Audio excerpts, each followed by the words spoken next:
ከኢራን ጋር ግጭት እየተባባሰ ባለበት በአሁኑ ሰዓት የአሜሪካው ፕሬዝዳንት ዶናልድ ትራምፕ ኢራን ከተሸነፈች በኋላም ሆርሙዝ የአሜሪካ ግዛት አካል እንደሚሆን ተናገሩ።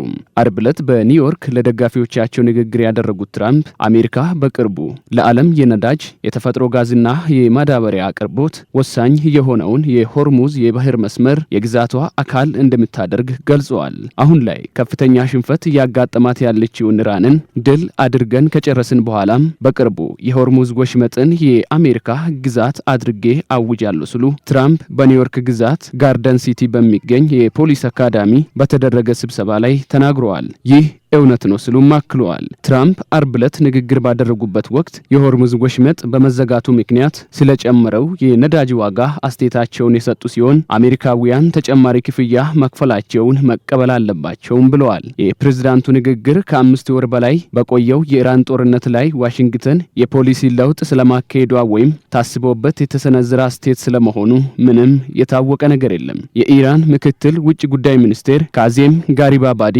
የትራምፕን አስተያየት ከሰሙ በኋላ ወሽመጡ በኢራን ቁጥጥርና ስልጣን ስር ይቆያል፣ ምንም አንረበሽም በማለት ተናግረዋል።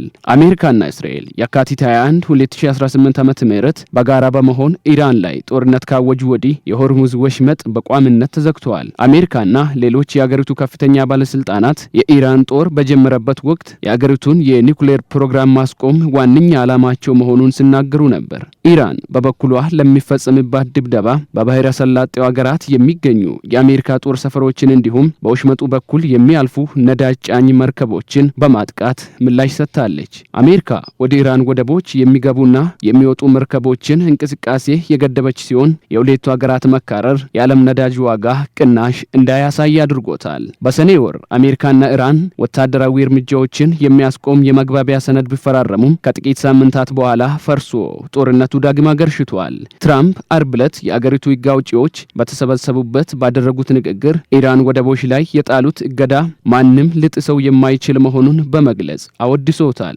እንዲሁም እርምጃውን በሆርሙዝ በኩል በሚደረግ የመርከቦች እንቅስቃሴ ላይ ለሚደገፉ ሀገራት የሚሰጥ የህዝብ አገልግሎት አድርገው አቅርበውታል። እያደረግን ያለነው ነገር ለዓለም የሚሰጥ ታላቅ አገልግሎት መሆኑን ማስታወስ ብቻ ነው፣ ለእኛ ብቻ ሳይሆን ለዓለምም ጭምር ሲሉ የተናገሩት ትራምፕ እግዱን ማስቆም እንደማይቻልና የብረት ግንብ ማለት እንደሆነ አስረድተዋል። ትራምፕ በኒውዮርክ ተገኝተው ንግግር ያደረጉት በቅርቡ ለሚደረገው ምርጫ ለሪፐብሊካን ተመራጮች ድጋፍ ለማሰባሰብ ነው። ዘገባው የቢቢሲ ነው።